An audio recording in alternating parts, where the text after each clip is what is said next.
Good evening and welcome. My name is Esmel Meeks, and I'm a member of the Hampton Roads Black Caucus and CAT Committee.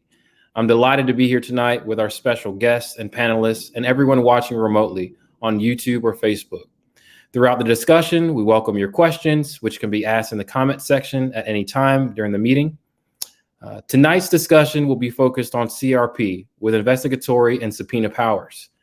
As an HRBC member, we will not represent nor imply our personal positions on CRP. This is not a discussion on problems in the community that will be addressed in a future discussion.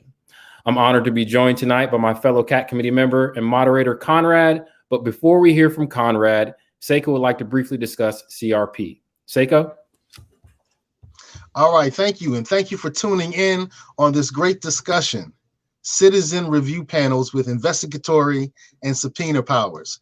I'm Seiko Varner. I'm the chair for the Community Action Team Subcommittee, the Battle Cats of the Hampton Roads Black Committee, the Hampton Roads Black Caucus. And we're going to have a great series of forums in this manner where we get a chance to talk about policies that are impacting our community. Hey, every policy all of our politicians speak about, all the things that they chop up about in the city council meetings, in the school board meetings, in the state meetings, they impact our lives. And it's important that we become more involved in the policies that impact our lives. So I'm going to ask you towards the end to get involved in the policies that impact your lives.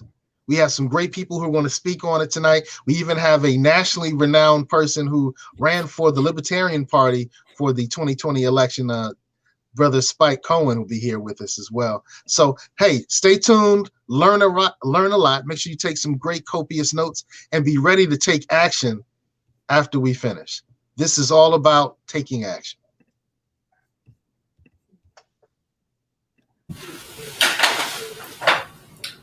I'm Conrad Chesman. I'm also a member of the Hampton Roads Black Caucus's Community Action Team.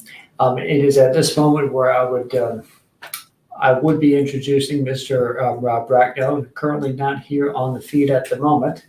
He was going to come on in order to talk about the concept of investigative review panels and civilian review panels, and just give a little bit of a talk on it because he's been a member and a leader of Virginia Beach's investigative review panel.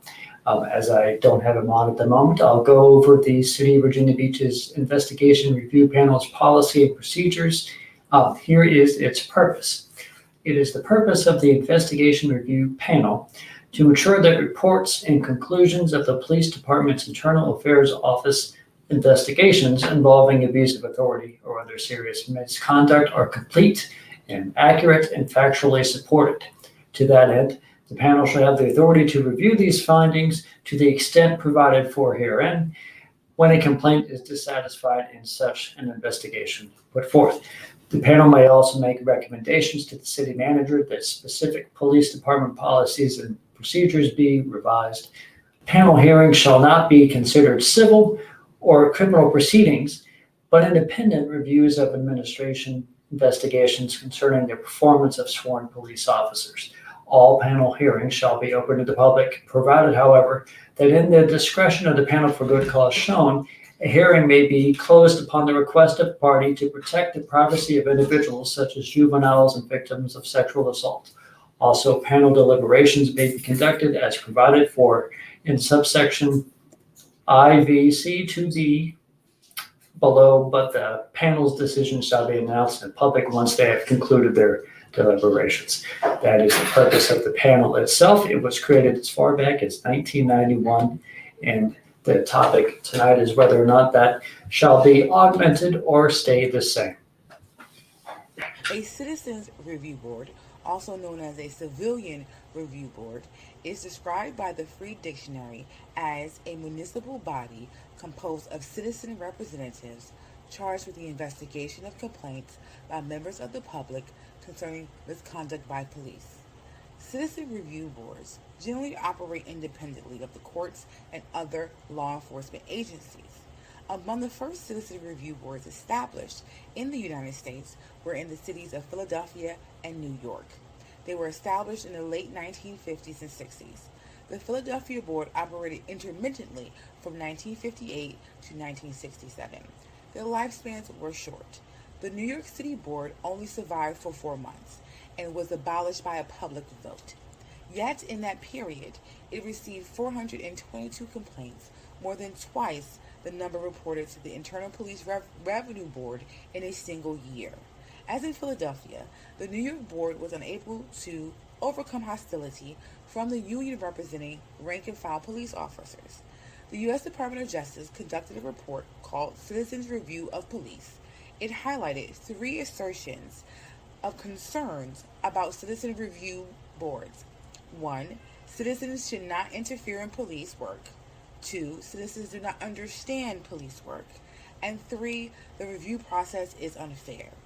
After the deaths of Breonna Taylor and George Floyd, the concepts of citizen review boards were springboarded into the national consciousness.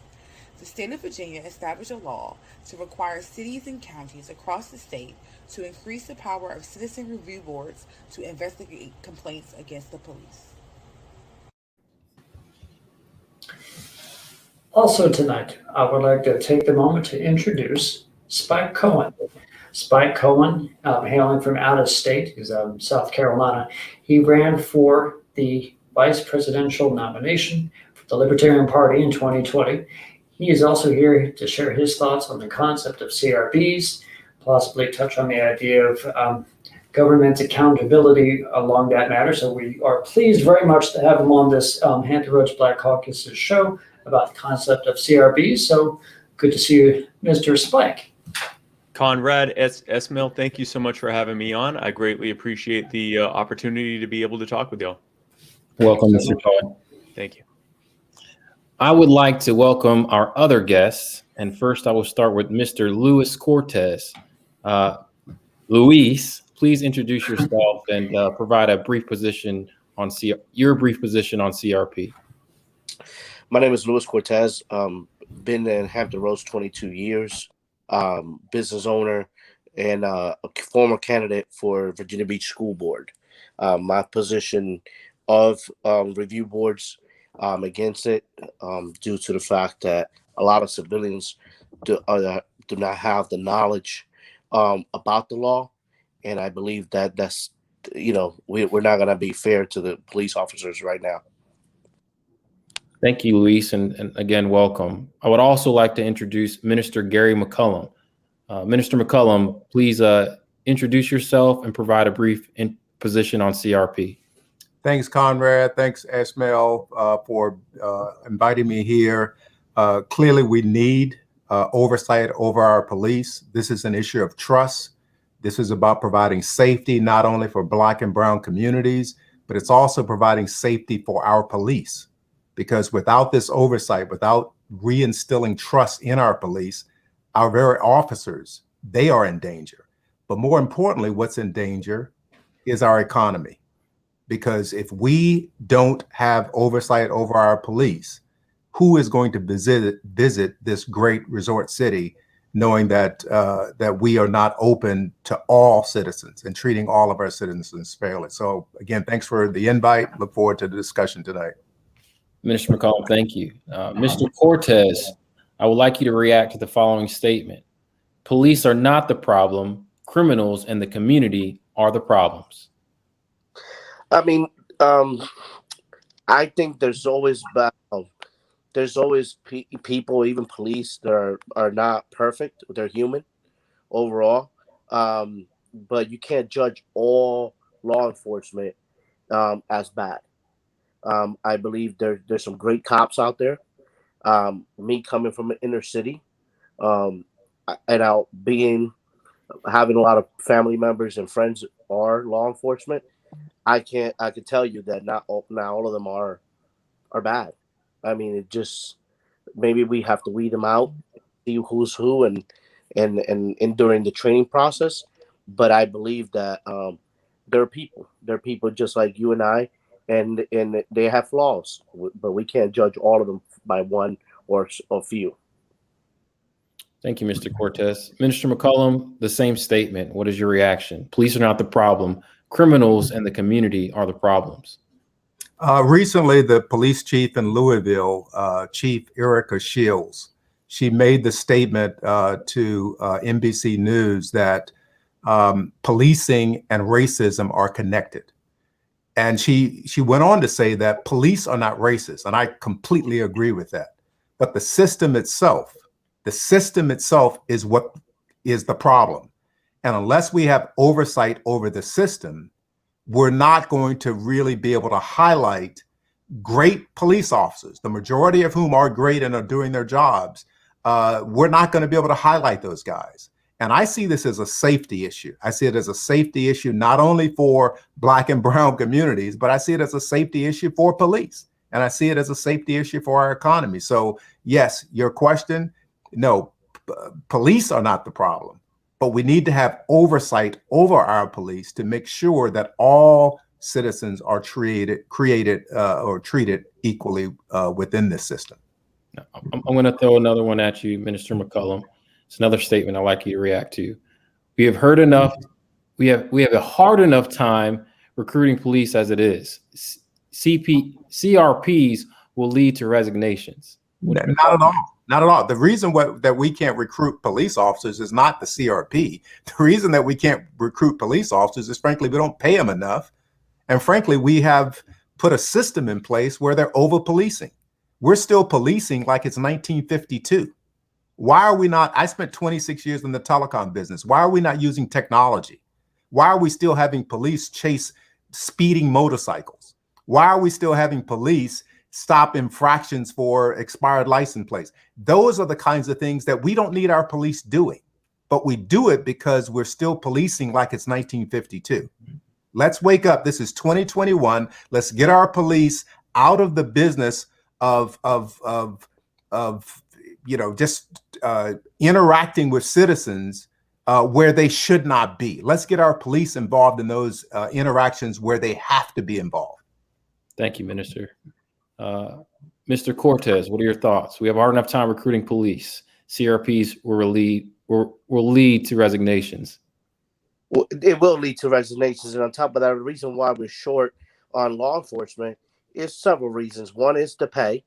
Two is the respect of authority. When you have young kids in let's say, inner city already saying, dropping the F-bomb on the police, disrespecting, calling them pigs, things of that nature, and at a young age, what that tells about, that they're already growing up with that mentality. So when they get approached by a cop, their mentality is always aggressive towards a PD or anybody in authority, teachers included. So this is a trend. When we're teaching our young kids about disrespecting authority and saying pretty much we don't have to listen to them or respect them, there you go. That's a big problem right there in our youth. It starts from the inner city, from our home. So if we want to talk about respect and how to get more police officers, we need to grow there. We need to start building there. Sometimes it is the same household. Maybe somebody in their household got affected by PD or law enforcement authority that gave them a sour taste in the mouth in their family. So now you got somebody's aunt and uncle talking like this in front of young kids, and then there you go. These kids have that mentality already. Then you got music, you have other influences, and then here's the trend. So by the time they become teenagers, there you go. The first time they see a cop or something, first they start going off on them. You can't be aggressive to a cop and expect them to take it lightly, because then now their life is in fear. And this is somebody that's been in Newark, New Jersey, so I know about law enforcement and in the inner city. I have to respond to that. I have to respond because here we are, and Louis, I respect you, bro, but listen, here we are. We're expecting a young 21-year-old to be disciplined, but yet we're saying that the police officer who's trained, been through the academy, they're not disciplined. That doesn't make sense to me. And so my point is that I made earlier, let's get our police, let's reimagine policing. Let's get our police doing the things that they should be doing. And if they're only doing those things, guess what else they will be freed up to do?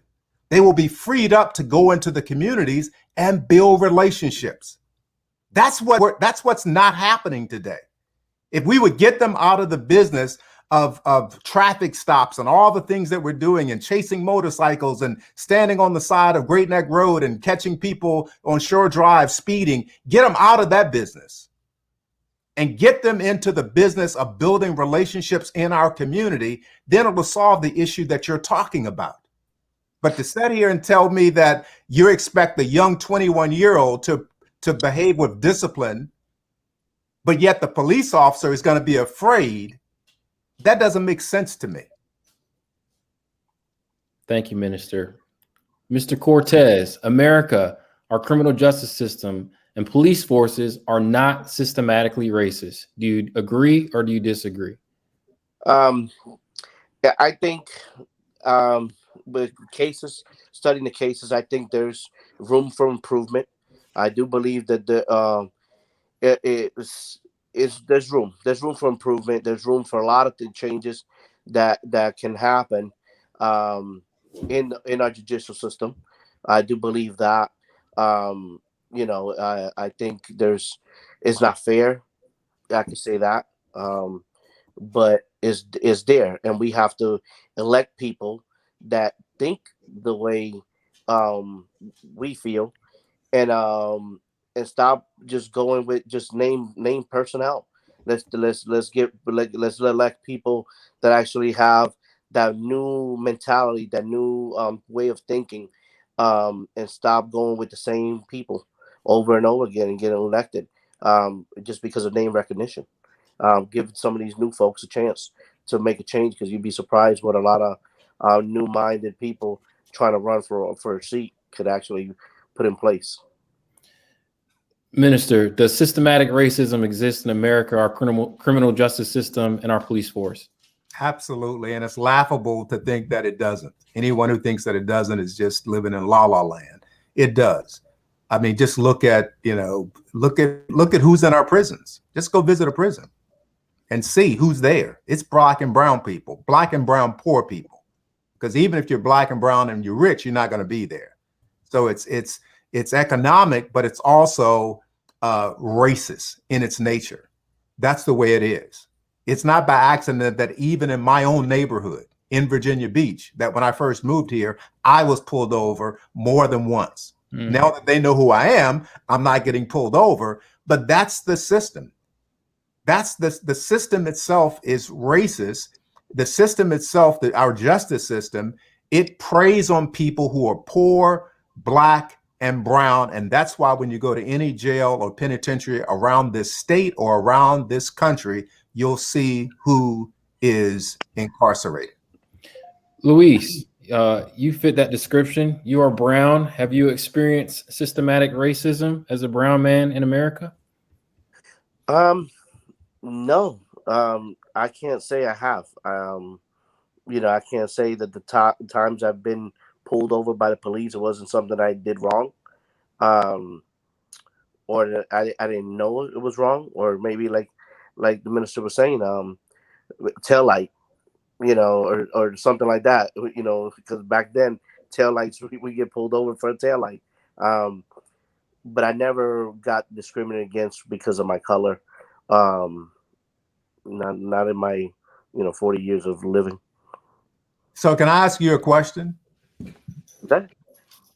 So have you ever wondered, I'm assuming that you own a home. Yes. Have you ever looked into how you're taxed? The valuation on your home? Same, yeah, it should be the same.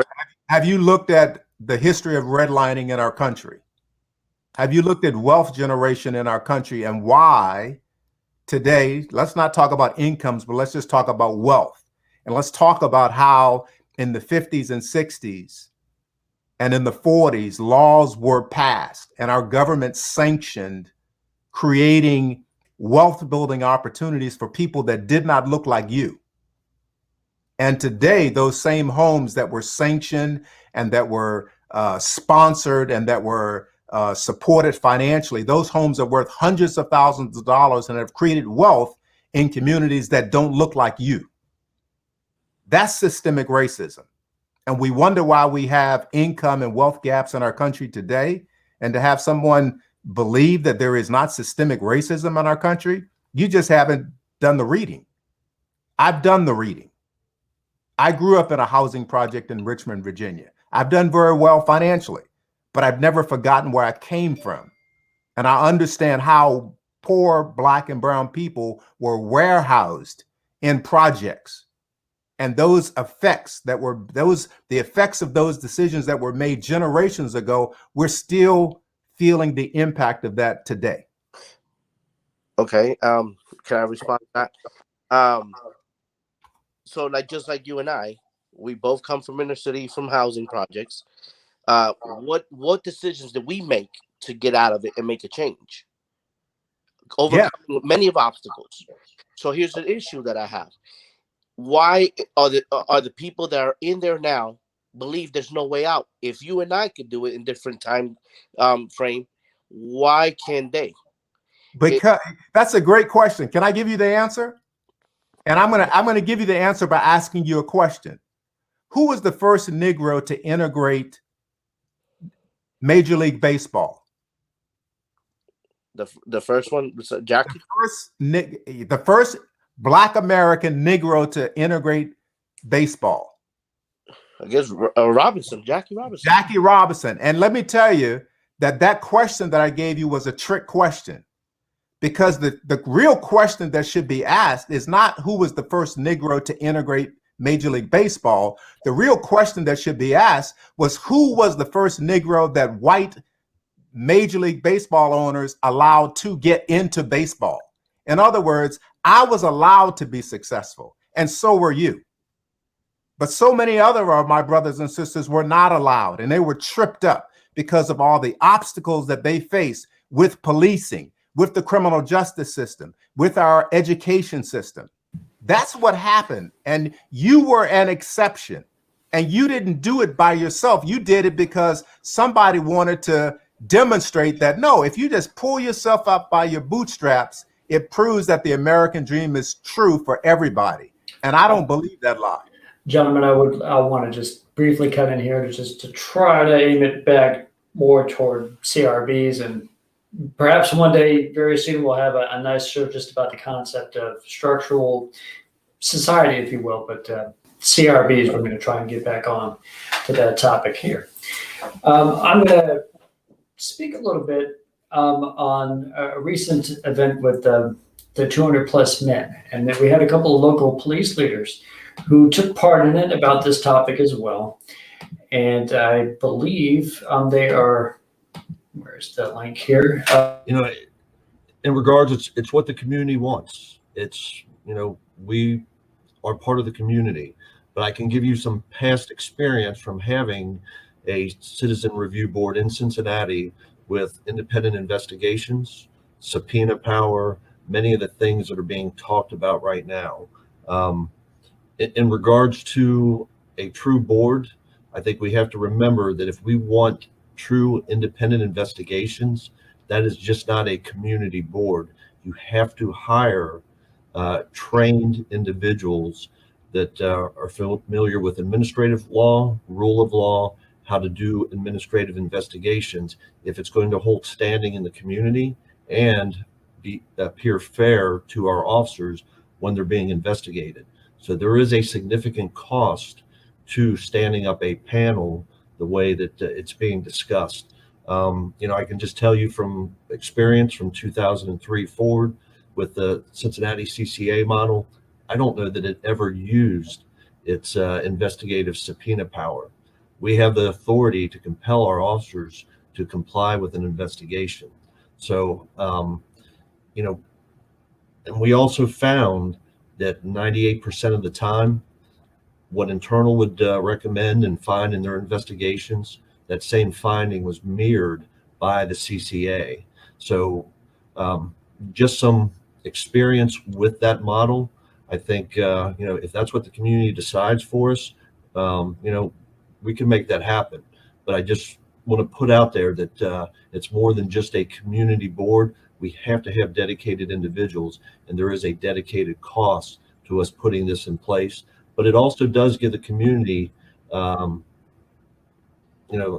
that understanding that the police are just not holding themselves accountable, that there is an independent body reviewing what we are doing and making sure that we're doing things for the right reason. And if that's what they decide for in Virginia Beach, we can make it happen. We're going to let the community dictate that for us.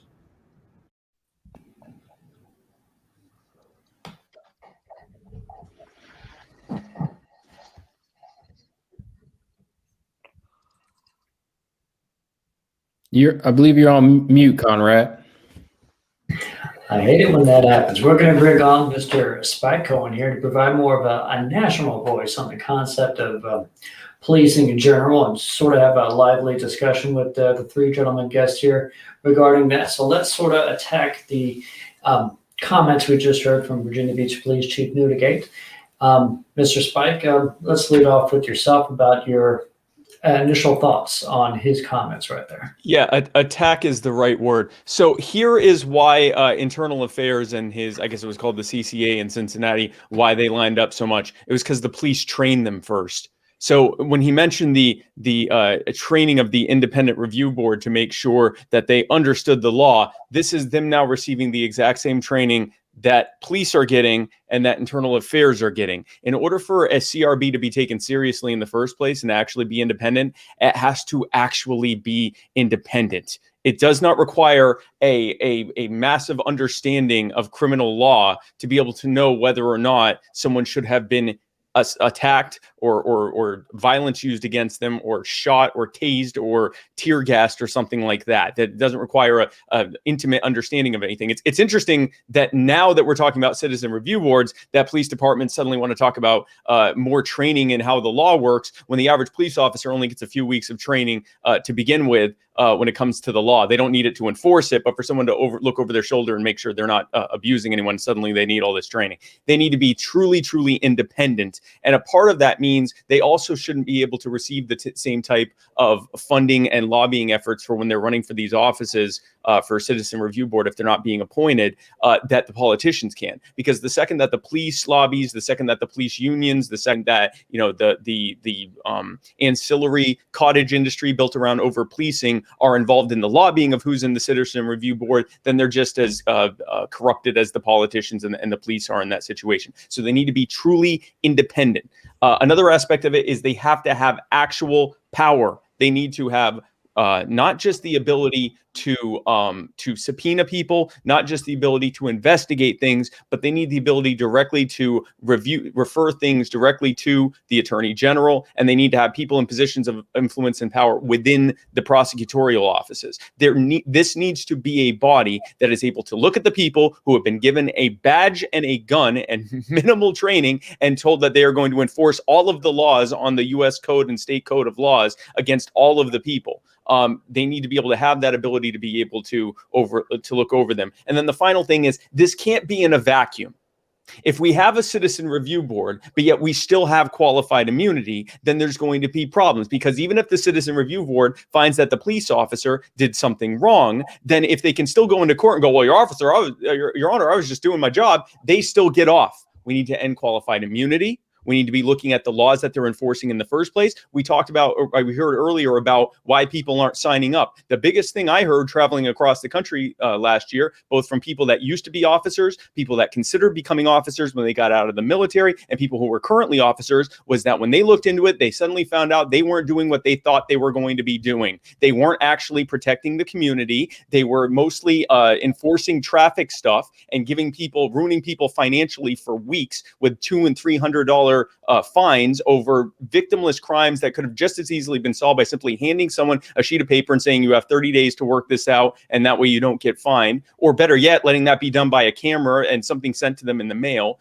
They're enforcing victimless crime laws, the war on drugs, the war on guns, disproportionately enforcing them in poorer communities, which typically in many cases are also communities of color. And they were in general doing a bunch of things that they did not think that they were supposed to be doing. They didn't know that's what they were signing up for. And yes, there's a lot of disrespect that comes with that. Now, Minister, I want to apologize ahead of time. Yes, people often say F the police. You'll notice they don't say F the fire department. They don't say F the paramedics. They don't say F the librarian. They don't say, F the person that's keeping the grounds at the park. They're focusing on the police. Why? Because the police often are not there by the actual system that is built. They are not there to protect or serve. And in fact, there's actual Supreme Court decisions saying that the police are not under any legal obligation to protect or serve the people, even though that's what it says on the side of their car. Their job largely is to enforce laws, including the vast majority of which are victimless crimes, things that no one should be going to jail for. So we need to look at getting rid of those types of laws, or at least greatly reforming them. We need to look at decriminalization. We need to look at ending cash bail. We need to look at ending civil asset forfeiture. We need to look at ending the 1033 military surplus program. We need to look at ending a series of things that leads to the police looking less and less like Mayberry RFD and looking more and more like G.I. Joe. Speaking of G.I. Joe, we just saw in your area, Lieutenant Nazario. Here is a man who was in the Army, who was being very respectful, who was operating well within his rights, and was simply asking, why did you pull me over? Which he has a legal right to do. The disrespect there was coming from the two officers who pulled the man over because they initially couldn't see his license plate because it was a temporary. Once they pulled him over, they saw it, problem solved. Instead, they pulled out their guns, they harassed him, they threatened him, they pepper sprayed him, they put him on the ground, and then they threatened him some more.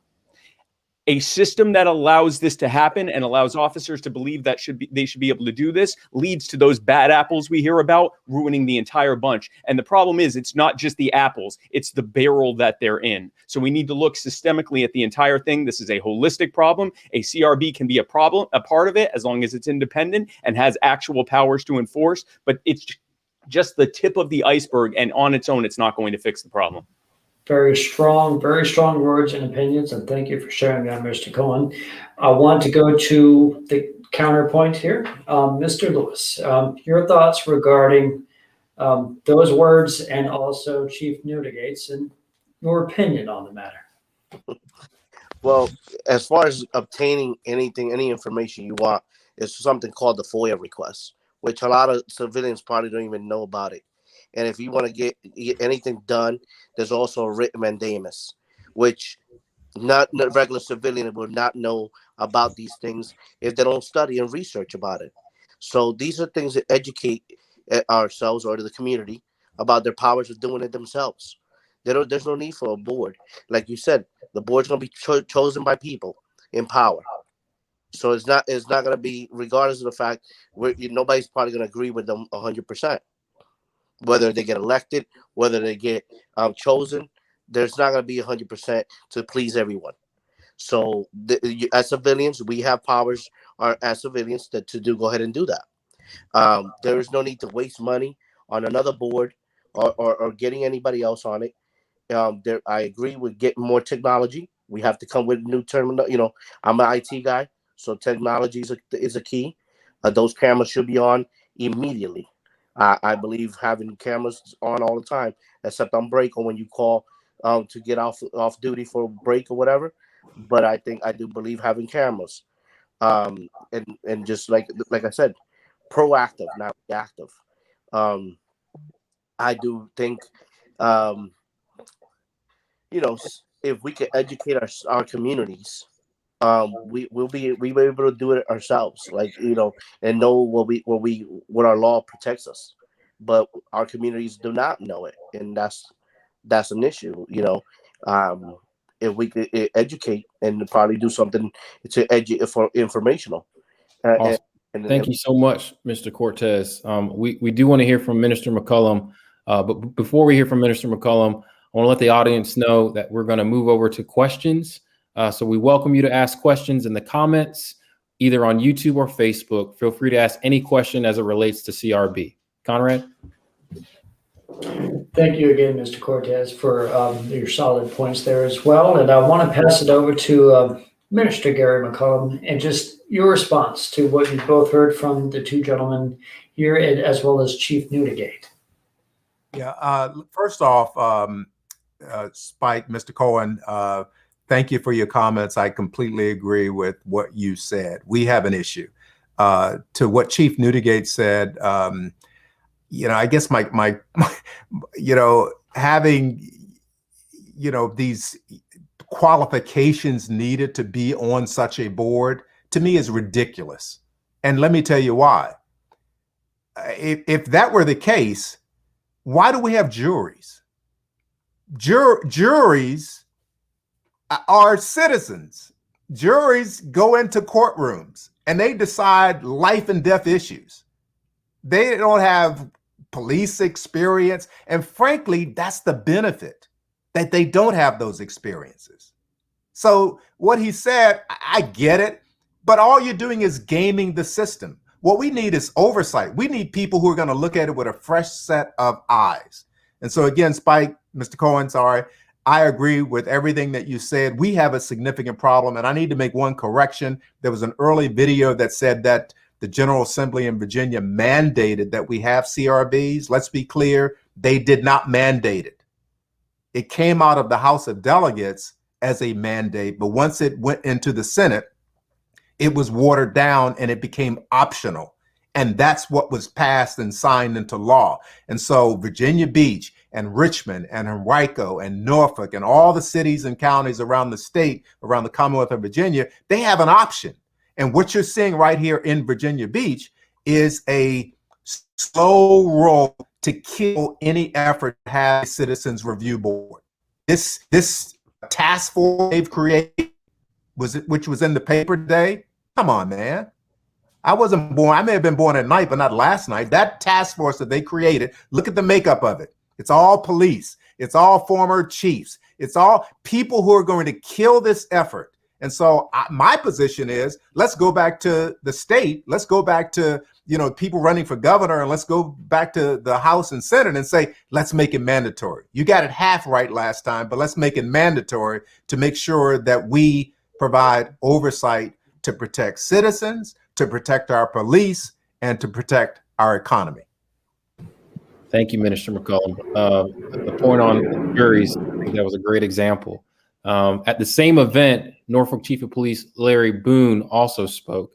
We're going to hear from him now. Well, with respect to CRBs, I agree we have to be accountable, transparent, and intentional. The challenge is there are 18,000 police departments in the country. And thus far, only about 180, give or take, have CRBs. The other piece of that is, historically, CRBs, if there isn't any influence by the chief of police, tend to be more lenient. I don't have a problem firing someone that should be fired during the holidays. The data shows that when CRBs are led by civilians, they tend to be a little more lenient. My position is we should have them, but the final outcome with respect to discipline recommendations should be held by the chief of police. I would like to circle back around from Minister McCollum, then to Luis, then finish with Mr. Spike on the comments that we just heard from Chief Boone. What would be your opinion, Minister McCollum? This issue of discipline, what should happen? I mean, we made recommendations to the city here in Virginia Beach that if the evidence shows that this person, this police officer did the wrong thing, they should be fired. That should be exactly what should happen. And the problem you have is it's not nepotism, but there's a lot of, that thin blue line, if you will. There's a lot of difficulty in disciplining one of your own, because then you're admitting that you did something wrong. There was something wrong in the training. There was something. That's the problem with that. And so I think that not only should the person, the CRB, have the ability to recommend that this person be fired, but he needs to go a step further. What we have is officers who perform badly, bad officers who get fired, and then they wind up going over to the next city over and they get hired there. That is a real problem. And what Spike brought up is, without qualified immunity, where the officer themselves, he or she, is actually liable and could face repercussions for their behavior, then we have nothing. And so you have to have the whole package. No other organization. I'm a former Army Ranger. former special ops officer. No organization I can think of. Corporations have boards. Our military is controlled by a civilian, the commander in chief, which is a civilian, the president. Everybody has oversight, with the exception of our local police departments. There's something wrong with that. I would like to now pass it over to Mr. Cortez about your opinion about more civilian involvement regarding these organizations.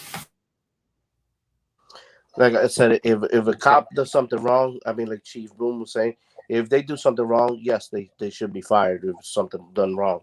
I don't think they should be, have any immunity if that's the case. But if they did not do anything wrong, then of course they should be, nothing should happen. But it all depends on the case by case scenario, is my opinion.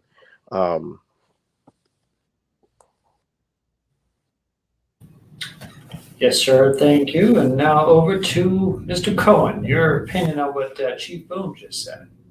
I am trying to picture the poker face that Chief Boom must have to be able to say on a camera, the problem is I'm worried that these folks are just going to be too darn lenient.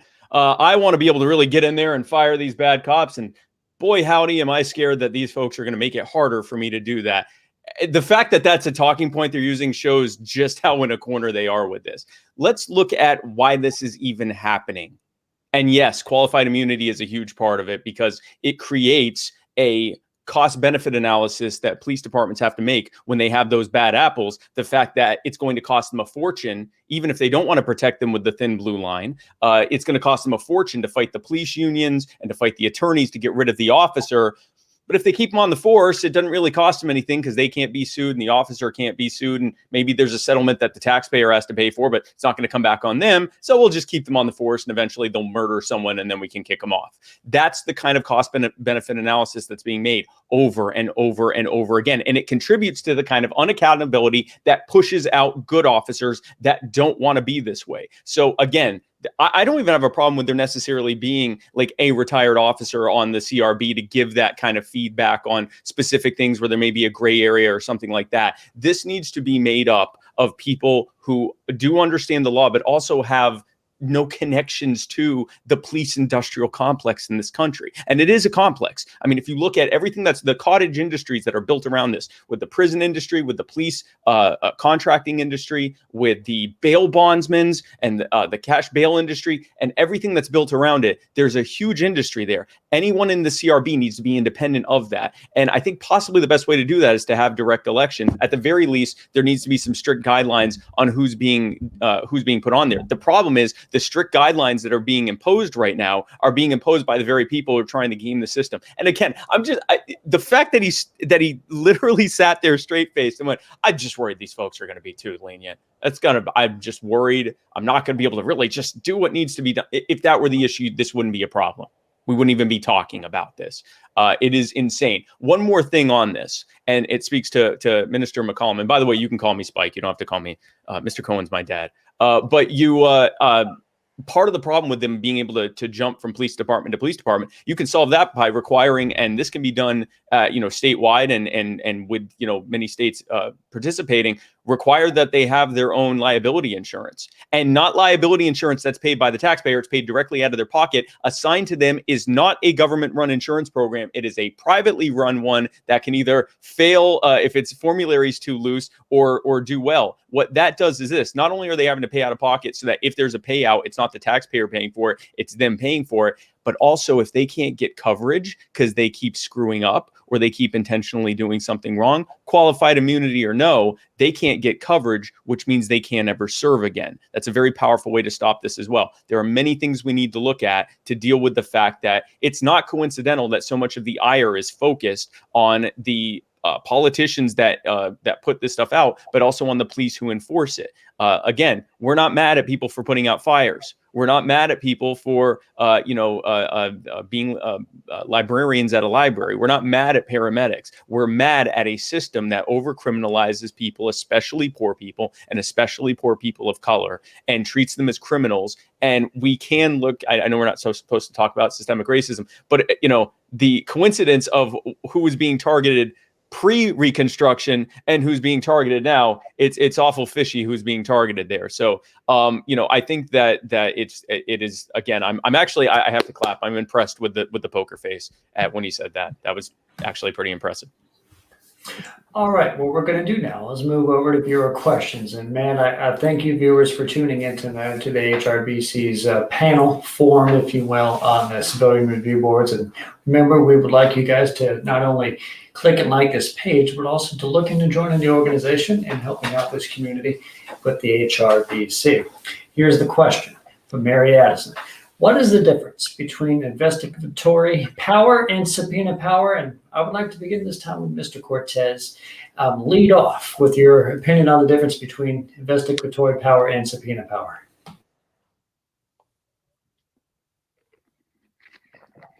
I believe you're muted. Yeah, you're muted. There we go. Okay.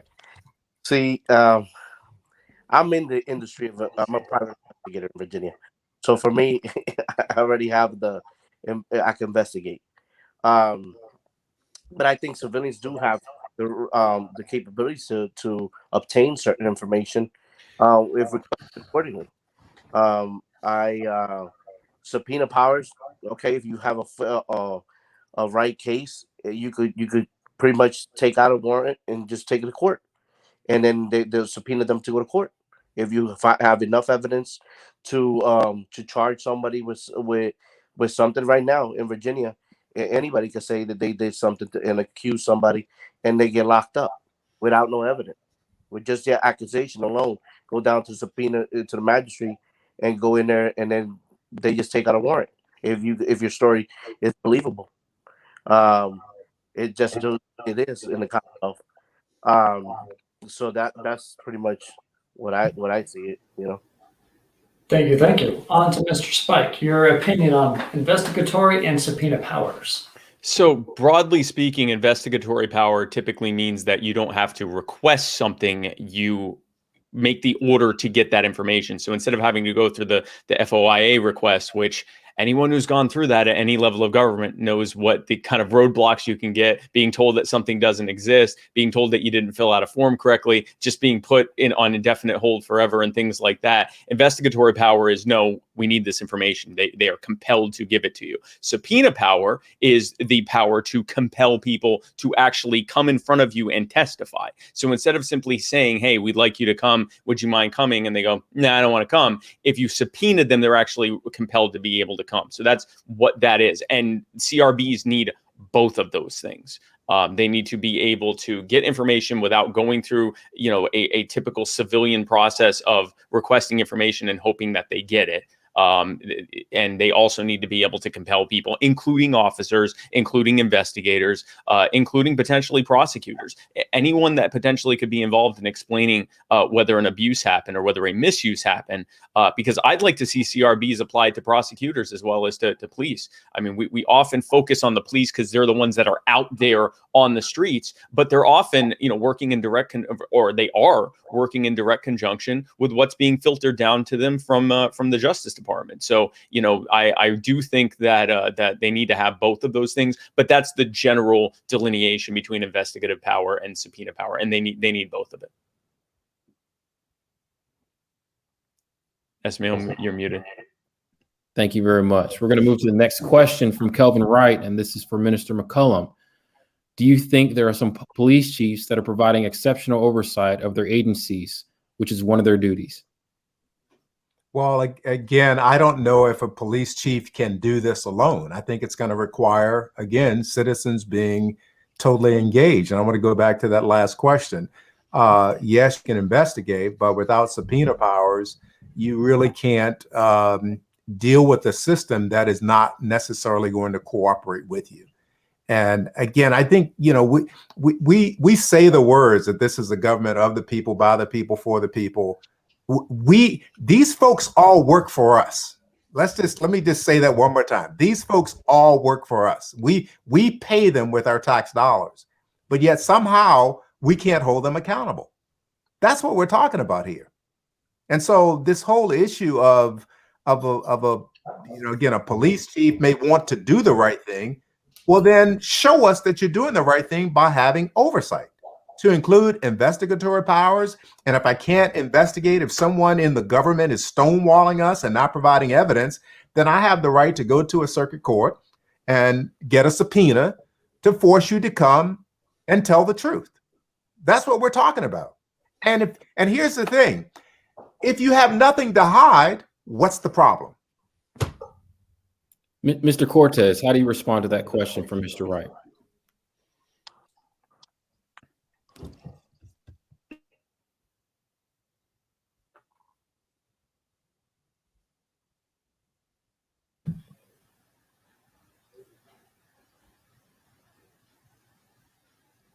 I think the chiefs, that's why they have internal affairs. I mean, honestly, that's why internal affairs are in place to provide that over, being the watchdog of the police. That the DOJ gets involved if they find anything misconduct, or if you take anything, if internal affairs is failing to do their job, then you could make a complaint to DOJ and try to see if they can get involved and see what they're doing, if they're doing anything wrong. Honestly, that's why the internal affairs is there. I want to take the next question from viewer Michelle. If not through a CRP, how can we guarantee the kind of transparency and accountability that is necessary to rebuild the trust that the community has lost? Let's start with the minister. Well, I'm going to be perfectly clear that this train has left the station. We're going to get accountability. That's just the way it's going to be. This is not 1952. This is 2021. And the folks that I talk to, the young people, and I'm going to be real with you guys about a situation that took place in Virginia Beach with the killing of Donovan Lynch, who was a good kid, owned 3 LLCs, and was murdered in Virginia Beach a few weeks back. And these kids are saying, if this can happen to Donovan Lynch, who was a good kid, this can happen to anybody. So my point is that you're going to get the oversight one way or the other. Even if the city decides to slow walk and try to kill this effort that's underway right now, creating this task force and stacking it with all of these, pro-police people who are going to come back and recommend that we do nothing, which is probably what's going to happen. And that's why the 3 council people, Aaron Rouse, Sabrina Wooten, and Guy Tower, voted against it. It's still going to happen. It's going to happen even if citizens have to create their own. Because, again, we live in a world where technology is such that those videos, those things that are happening in our community, it can go viral overnight. That kid who was arrested or tried to be arrested illegally at Lynn Haven Mall a few months back, that, Sean King and that went viral immediately. That's the world we live in today. And a lot of these folks, unfortunately, on council and in our governments don't understand the world that we live in today. Accountability and transparency is going to come whether you like it or not. I would like to throw it to you, Mr. Luis, because you are taking the counterpoint regarding these powers. So how would we get accountability without a CRP?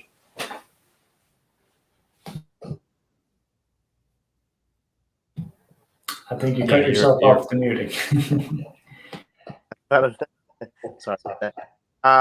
Instead of accountability, cameras. That's what they have body cameras for. They should stay on. I mean, there's no reason why they're outdated models or whatever, when it is 2021, these cameras can be paused or started if you're going on break. But I think they need to be on at all times, even when you're responding to a call. Even if you're in the vehicle responding to a call, I do think they should stay on until everything is done. Or you go on break. It's the only time you shut off your camera. And that way, and make it available if somebody wants it. Just make it available without being recorded or edited. All right. On the spike gun, is it possible to have accountability without a CRP? I'm going to go full libertarian on this and say that the problem is how the governing structure is set up. When you have police departments that are dictated by the state and are largely being ruled by federal regulations and programs and the diktat that's trickled down to the states, you essentially have a federalized police. You have police that are participating in federal militarization programs, enforcing the federal war on drugs, enforcing the federal war on guns, and that are participating in the federal civil asset forfeiture program. The more removed from the people the power is, the less accountability to the people we're going to have, the people that are enforcing it. So I think we need to be looking at the idea of community policing. We need to be looking at the idea of taking the first response and law enforcement completely out of the hands of not just the federal government, but state governments as well, and have it where that police department is entirely a body of that city, of that county, of that community, where the people that are directly there have a direct stake and decision in what their first response looks like, in what their policing looks like, in what their requirements are, what their standards are. You're going to find that when it's the people that are directly deciding this, instead of politicians and bureaucrats and crony billionaires deciding it, you're going to find that there's going to be a lot more equity in how the policing is even happening. And you're going to find that we're going to stop sending hammers to deal with things that aren't nails. There are so many times that we are sending people whose primary job is to enforce the law, often using whatever level of force is necessary to deal with mental health crises, to deal with health issues, to deal with people that are having an actual health crisis, and a social worker or someone who wouldn't cost nearly as much for the fiscal conservatives out there, and who are actually trained in dealing with that situation and de-escalating it so everyone can get home safe to their families, as we often hear from people that are in police departments, can actually deal with that situation. I do think body cams are good, Louise. I like that we have body cams without accountability, by ending qualified immunity, without accountability, by putting the power back in the hands of the people, without accountability through CRBs and other third-party groups, without that level of accountability, even though it does give us more information for the people to see. I can look right now at YouTube videos of cops straight up murdering people, and then the accompanying video of the police department and police union getting together and explaining why that was perfectly normal and fine. And because there's no accountability in place, nothing happened. The final thing is, we talk about training, and I do think there are times that de-escalation training could go in. I think we also need to look at the fact that so much continuing education that's required by police officers, there's no regulation on what that training looks like. So there are entire training courses that are built on teaching officers how to use force and get in as little trouble as possible for it. That's a whole cottage industry that people aren't even largely talking about. But all of that, they have this warrior police training and things like that. We need to get rid of all of that kind of stuff. But we also need to look at the fact that when these types of things happen, there's no level of accountability happening there. Training is not the problem. I don't need training to know not to murder someone. I don't need training to know not to lie to someone and say that the drug dogs picked up something, so I got to rip their car apart and look for more evidence and then tase them if they don't comply. No one needs training to do that. And I guess the final thing I want to address this idea of, well, we don't know what it's like to be a cop. I don't know what it's like to be a logger either. I don't know what it's like to be a delivery driver. I don't know what it's like to be a lot of different things. But if I see any of those people and in the duty of of carrying out the course of their jobs, I find them beating up someone or shooting or tasing them, I think that I'm qualified to say that maybe they shouldn't be doing that.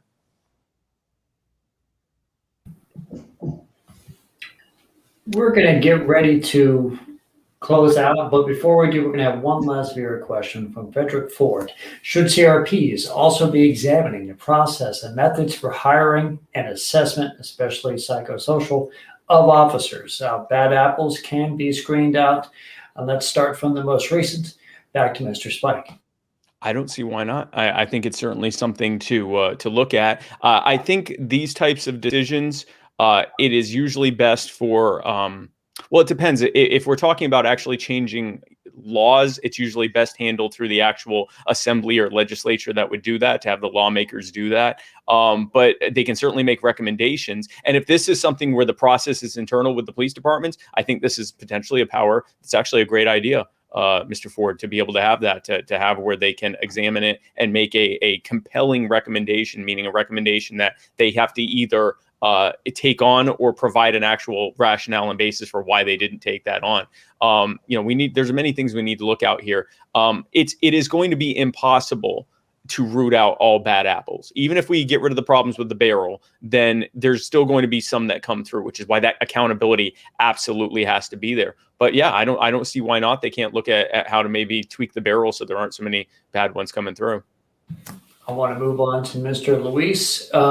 Because we're thinking about the creation of CRPs, should they also be examining the process and methods for hiring and assessment of officers because of bad apples? No. The reason is the candidate that goes to the academy, they have a psychiatrist, they go through that process with the doctor to see where their state of mind is before they even go through the whole process. If they find that a candidate is not mentally stable, they'll disqualify them due to medical reasons. And they just leave it like that. They just disqualify for medical reasons. But I think that process is already there. It just, maybe they need to go more in depth into that process, and not, the questioning has to be more in depth to see the actual true mind of a person, instead of maybe what the standard is now, just to weed out a little of the bad apples. Minister McCollum, your opinion on hiring and assessment via CRPs? Yeah, I think clearly that CRP should not just simply be looking at a reactive approach to reimagining our police, not just looking at the incident after it happened and finding out what happened and how do we prevent it. I think they need to be on the front end. They need to be proactive. And I think part of that is looking at everything, not just hiring and assessment, but also how do we train? How do we promote?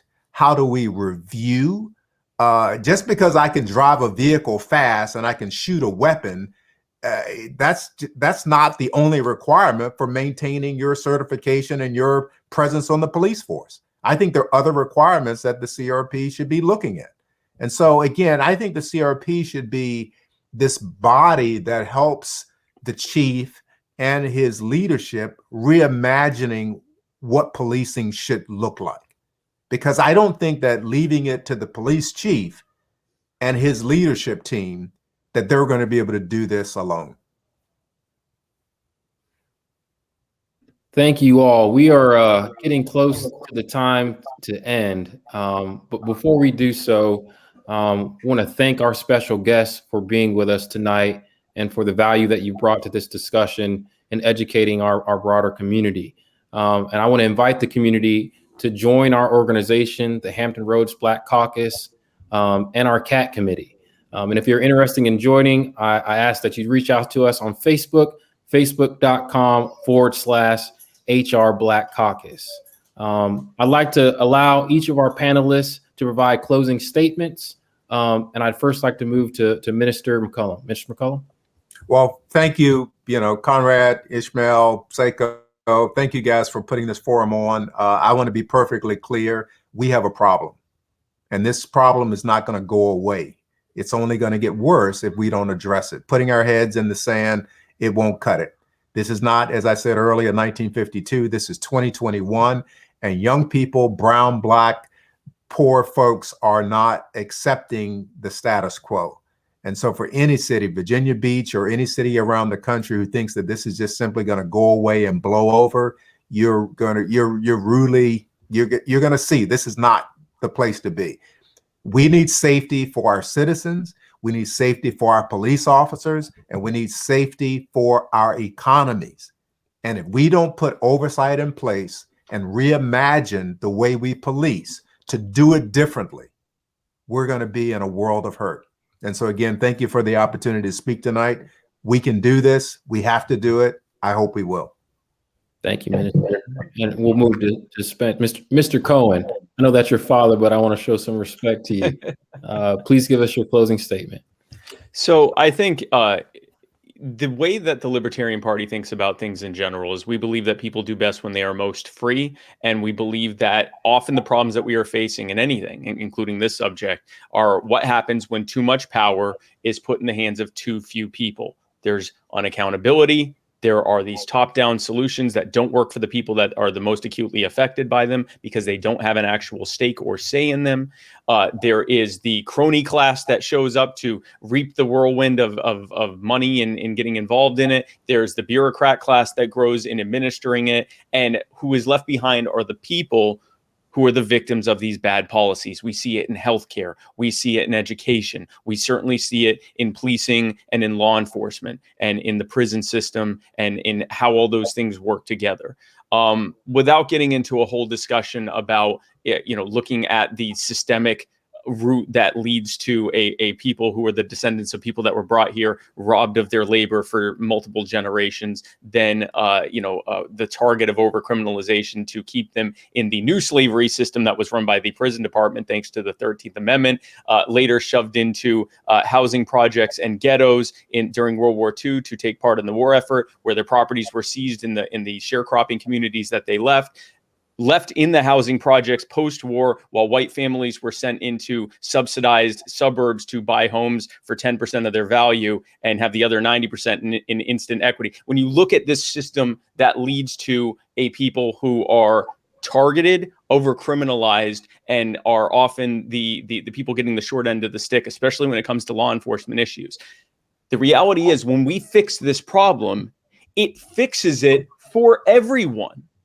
And yes, it disproportionately helps those who are being disproportionately the most harmed by it, but it fixes it for everyone. So whatever level, even if you're only being inconvenienced by the system, that inconvenience is gone. So there is not a single person other than the super ultra elites in this system who don't have a vested interest in fixing this. And the last thing I want to close on, and this is going to be somewhat inflammatory, but I'd like to remind everyone that this country was founded on a violent revolution over a proposed 3% tax on tea. We have demonstrated that we are a people who, when not given an opportunity to make our grievance and have it heard, that things can often go poorly and the people who are in charge can be replaced in a myriad of different ways. I don't want it to get to that. I don't think anyone here wants it to get to that. We are seeing the beginnings of it getting to that.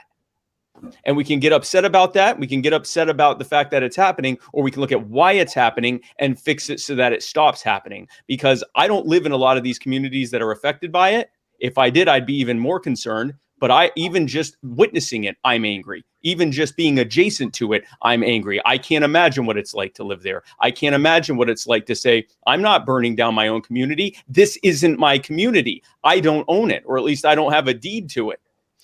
We need to look at why this is happening. We need to fix it, and so that we can avoid that. And it's not a threat. It's a simple human reality that when people are desperate, they will act in desperation. Let's end that. Let's end all of these things. Let's set the people free. Let's take all the power and the freedom and the money that's been robbed from us and put it back in the hands of the people where it always belonged. Strong words by Mr. Cohen. Thank you, sir.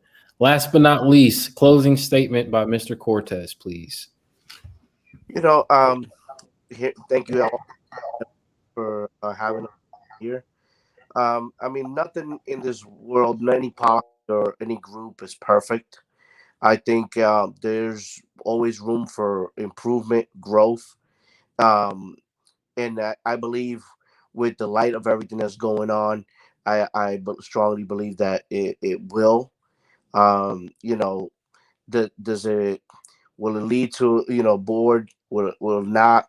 I think is all a matter of the powers that be. Do I think there will be some changes to training?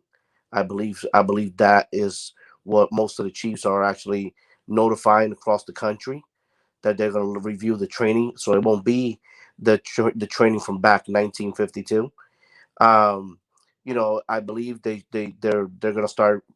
They should looking into more digitized monitoring, just street cameras and things of that nature to deter people from actually committing crimes.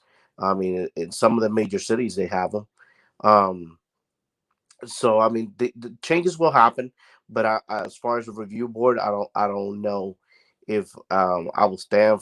I will agree with that, but I think there's other ways to make changes and be more open and transparent to the community that they serve, the police officers serve, because not all cops are bad, but some those that are bad are ruining for everyone, and I believe that this is why we're here today, and these are why we are going through what we're going through right now in our time now. All right. Well, hey, we want to thank my good brother Luis Cortez. We want to thank the good brother Spike Cohen. We want to thank the good brother Minister Gary McCullum. Gentlemen, your work is really going to help change the things that need to change. So thank you for participating. I want to say thank you again to Esmail and to Conrad, who both work tirelessly with the Hampton Roads Black Caucus. Their work is definitely going to help change the community. And there's some other things that can help change the community. And I want to end with doing that. I live in the city of Virginia Beach. So what I'm going to do is I'm going to the city council page, and right here, it allows me to email all the members of city council, at one time. So we need to let our voices be known. So if you're in support of the citizen review panels with investigatory and subpoena powers, or if you're not, the city council needs to hear from you. In Virginia Beach, they had a secret backdoor meeting. Half of them said, yeah, I'm okay with it. Let's go forward. The other half, actually the majority half, it was a 6-5 decision. They decided, nah, we're not interested in it. Well, they hadn't heard from the community. And so I'm encouraging you to click that link. Send a message to your members, to your representatives. Send a message to your members, your representatives. Let them know that you're interested in a citizen review panel. Or, if you're not, let them know you're not. But share your input, share your thoughts with your representative. Michael Berlucci is one of my representatives. I live in the area that he represents. He needs to know how I feel. So he's going to get my email, because he's the one that voted against it. So I want to make sure that my city representatives know how I feel, and we want you to do the very same thing. So on behalf of the Hampton Roads Black Caucus, my good partner Conrad, my good partner Esmail Meeks, we thank you for participating. Hopefully you're going to take action, because it's not enough just to talk about it. You got to be about it. We have to be about it. Bout it, as they say. So thanks again for watching. You guys have a safe night. Let's make our communities more beautiful and beneficial than we inherited them. Thank you, everybody. Thank Good night, you. everybody.